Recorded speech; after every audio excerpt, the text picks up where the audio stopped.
Previously on Hunting with Tripler. It's nice to have GameCube games included in any deal. And then I found these Redline speakers as well, which is dope. This thing used sells for really good money. What is happening, folks? Welcome to Hunting with Tripler. We finally hit the motherlode of G1 Transformers. And in this episode, I actually turned it into a really bizarre stop motion animation. Check this out. I collect so many things. Would you like to share this journey with me? I will show you the prizes I got today. So come along with me, come on and join the chase. Yeah!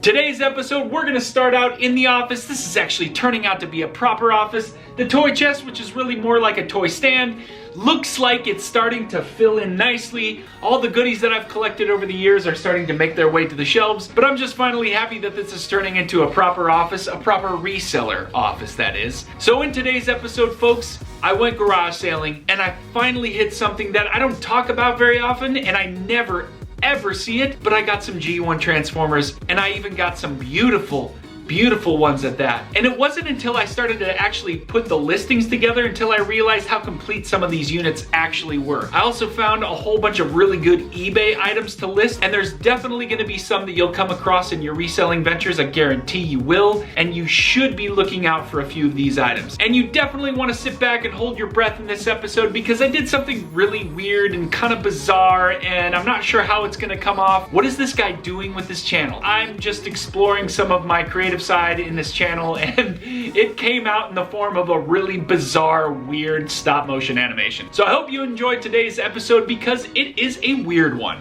Check it out. All right, good morning. Today is no different than any other garage sale Saturday where my success rate on the first sale is at an abysmal, like less than 5%.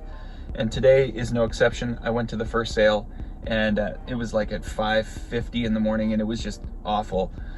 So I have now traveled over to be early for a sale that starts at 7, which is advertising vintage toys. This particular sale is not letting anyone in until 7, but I do have myself parked up front and I am looking to score a whole bunch of goodies. We'll see what happens.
The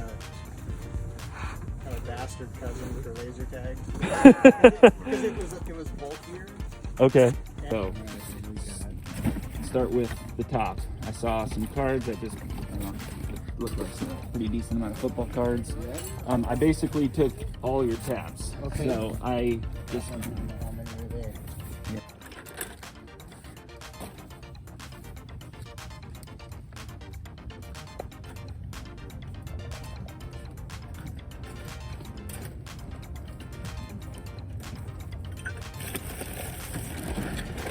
That's it. Okay, it's alright, man.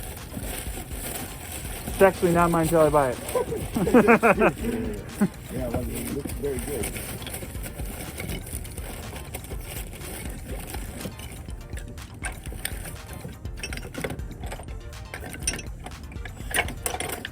So 150 for everything. all that. Okay, yeah, let's do it. Okay.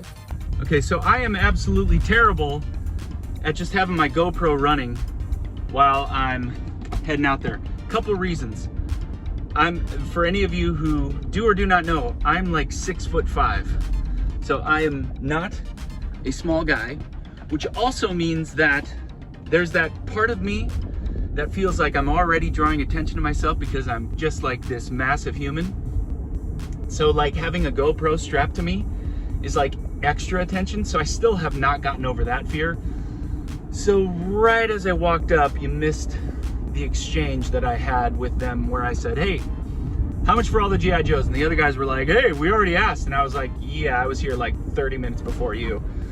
And the guy said, well, make me an offer. And I said, $300. And he's like, no, everything's kind of individually priced. I can't do that. And I was like, all right, well, what do you want for it? And then he just decided to let it go and allow everyone else to just go in and buy things individually, which was totally cool.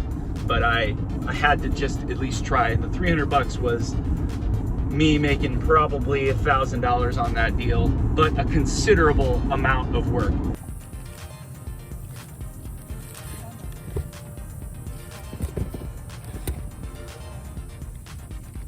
Good morning. How you doing?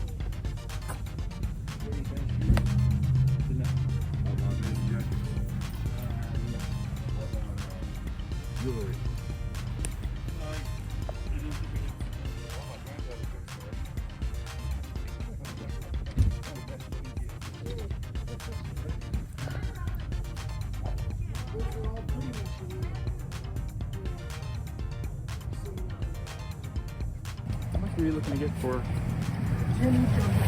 10 each? Yeah, they work great if they're white. Okay. How much a night? The whole thing can $7 for the whole thing. Yeah, right. Thank you.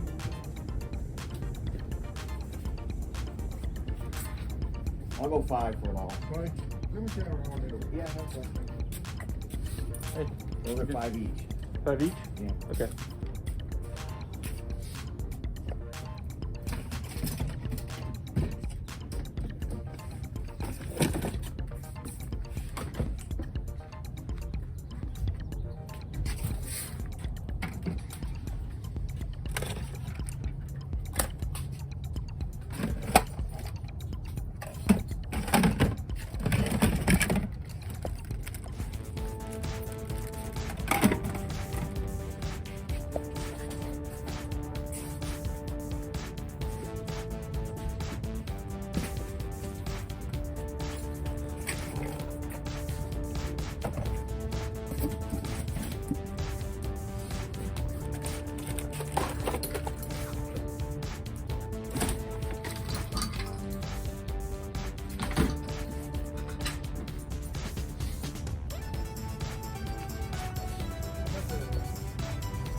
How you doing?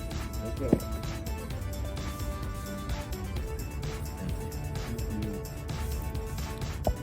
This little block sale here.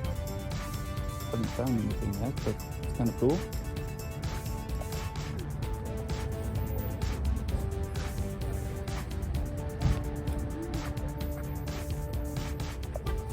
Are you a Funko guy?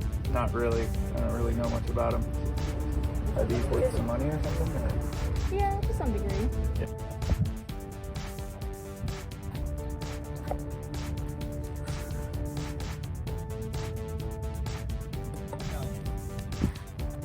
Here is a great example of seeing something that in your mind you know there's value there, but for some reason you decide to pass up on it.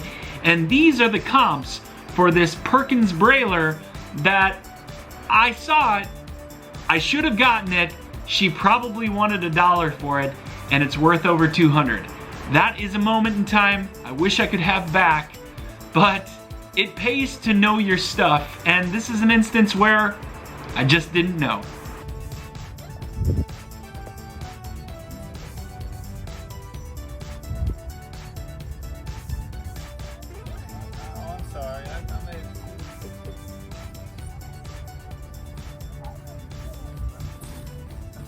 don't remember this. I did have a lot of videos. Oh, you did? Yeah. They're all Well, I gone? mean, they're gone. A lot of them are gone. Oh, okay. It's been a couple of days since I picked up all that stuff at the garage sale, and after seeing it, I always feel better or a lot worse once I've laid it all out, because initially I'm, piling stuff up in my car, and I think I've got some good deals, and some things I'm looking up, some things I'm not. So after laying all this out, I definitely did very well. Also, a couple of free items in here. I'll show you those too.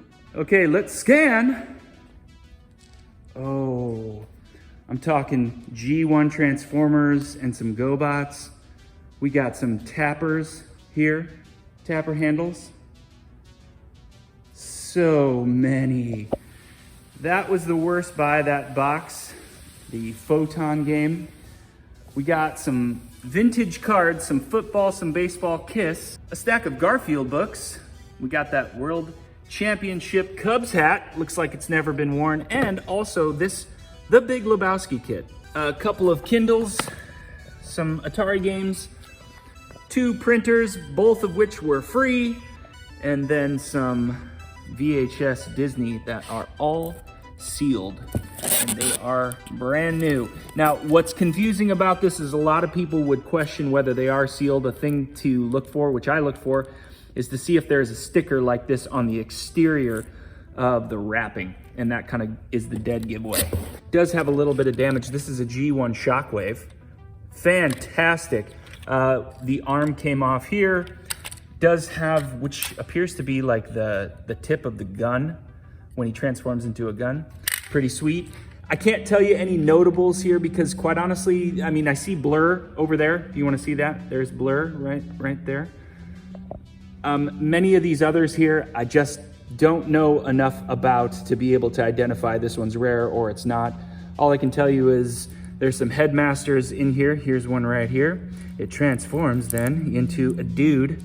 So it turns out these G1 Transformers ended up being a lot more complete than I actually had originally thought. And it took me until I was actually putting the listings together that I realized how complete some of what I had actually was. You saw it laid out there, and that just was misleading almost, because it just looked like a pile of weapons and some random toys out on a floor. And as I was putting the listings together, I had a lot of the manuals. So it gave me the name of the Decepticon or the Autobot. I looked them up on eBay, and I was able to see completed versions of them so that I could understand which weapons went with them. And then all of a sudden I was like, oh, I have that one.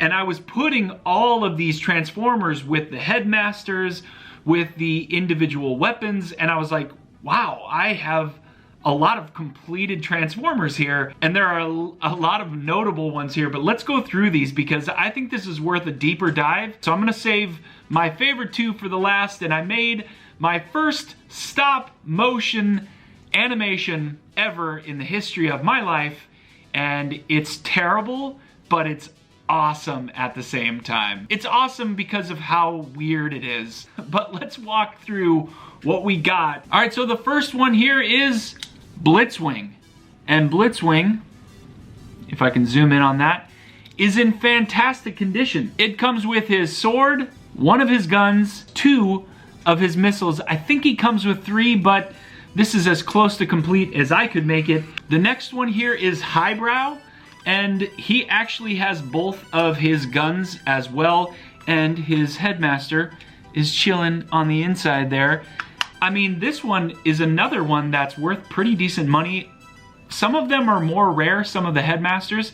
This one I think sells for upwards of $50 to $75 in its condition, and it's actually in really good condition. Another fantastic one that was included in that big box, that huge lot of random stuff. And the next one here is Dirge. Let's see if you can see that. Yeah. So Dirge is a Seeker. It does not have the front landing gear. I don't think it does. I think it's missing this piece right here. It has the back landing gear, but I think that's actually really important because I do have this one listed, and 2 or 3 different people messaged me asking me if all the landing gear is there, and I started to realize, no, it's not. I think I'm missing the front piece. It does come with both of his forearms, his hands. Not sure if that's particularly rare at all, but again, another secret, and this one sells for upwards of $50 to $75 as well. This is a Headmaster Blur, where the gun transforms into a guy, and I couldn't find any other comps because I saw ones where he just had an actual gun, and I'm not sure if this version or if there were multiple versions, but I think just this one came with a Headmaster who's also his gun. And he is in pretty good condition. He's a strange one to transform because he just kind of floats there. There isn't anything like particularly special about him. But anyway, I thought this one was cool. It also came with his instructions to transform him and some random little registration that you could get. And I think he sells for over $100. This is 8-Face. That is actually his name. Totally complete. It also comes with his instructions. So 8-Face as an actual name is the Headmaster, and he transforms into some, I don't even know what he transforms into, probably some kind of random ship. And with him being completed, I decided that he would be perfect for a stop motion animation with a totally complete Defensor. I do have all of his additional items in the bag. Every individual item in here is complete. This one goes for $150 to $200 depending upon the day. Now these two, I'm not sure if I'm going to sell them or not. They may go up on the toy chest. Well, I'm gonna be embarrassed, but I'm gonna show it to you here. It's time to show you what two Transformers and Tripler with a little bit of time can do in a stop motion scenario. Check it out.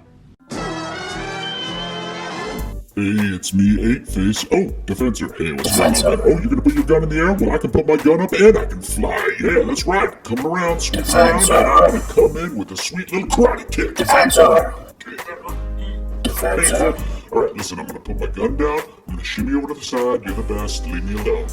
Defensor. Defensor. That was weird. I know it. Please forgive me. But there are a couple other additional items I want to do a deep dive on. So if you take a look at the tapper handles, those actually were a great purchase in bulk because, yes, you can lot those together, maybe lots of 5, 10, 15, or you could just do 2 really big lots. Probably had like $25 into the entire lot there. But if I sell these on eBay, which that's a perfect platform to sell them on, I should be able to bring in around $300 to $350 on this item. Do not forget about the Photon Pack.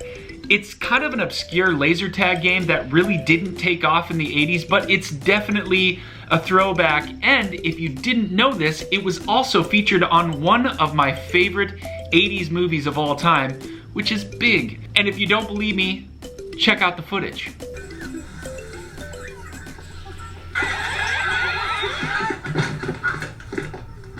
Kindles are a tablet that still have a pretty decent amount of resale value. Some of them are only ranging about $20 to $30, but these two sold for really good money. I think I sold each of them for $59.95 plus shipping. I was really on the fence leaving them behind for $10 a piece. I'm glad I picked them up. So when I'm out driving my son through the alleys of Long Beach, which the reason why I do that is because it's bumpy and he just likes the movement and it helps him fall asleep within like 30 or 40 minutes, which is amazing because it usually takes him like an hour and a half to fall asleep. But in doing so, I have found probably 5 or 6 printers that are sitting in an alley, looks like it's just being trashed.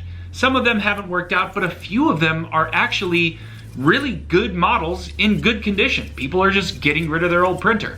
And one of them sold for really good money, over 150 bucks. Now keep this in mind, not everyone should pick up printers. The level of packaging and the level of handling that goes into it is pretty intense. There's big money in buying vintage printers, there's big money in reselling newer printers, and there was a YouTuber that made a comment on one of my recent videos who said that yes, they do sell really well. It's notable that vintage computers, electronics, and printers have really good resale value. So don't pass them up, even though they might look like a piece of junk, you might have a little bit of treasure there.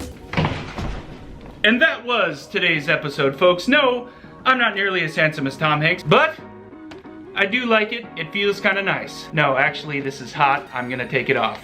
Whew, okay. I feel more complete with my hat on. Well, folks, that was today's episode. Thank you again for stopping by. A lot of really good, decent items that I found at the garage sale, and I'm gonna continue to be going out because really garage sales right now are my main source of finding good quality items to sell on eBay. I'm actually also continuing to increase the number of items I'm putting up on Amazon, and on a future episode I'm gonna do a day in the life of a reseller, which I really don't do any vlogs. I really just try to focus on the reselling aspect and different things to look out for, and I try to do it in a very fun, positive, and extremely weird sort of way. But a day in the life of a reseller for me is a lot different because I'm a part-timer. I just want people to see a different side of what I do on a day-to-day basis. Maybe some of you are interested, maybe not, and maybe there are a few tips in there that will help you in your reselling ventures. Folks, if you're enjoying the content, which this might be a difficult one to enjoy, please give me a thumbs up. It would go a long way. And become a subscriber because I genuinely want you to be a part of the weekly journey. Thank you again. I always appreciate it, and I will see you next time.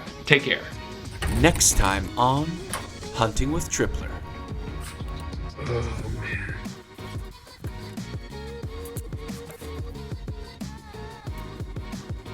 This is the garage sale haul from the weekend. Instead of putting them into one big lot and probably only getting like 30 or 40 bucks for it. This section here is a little bit hard to appreciate because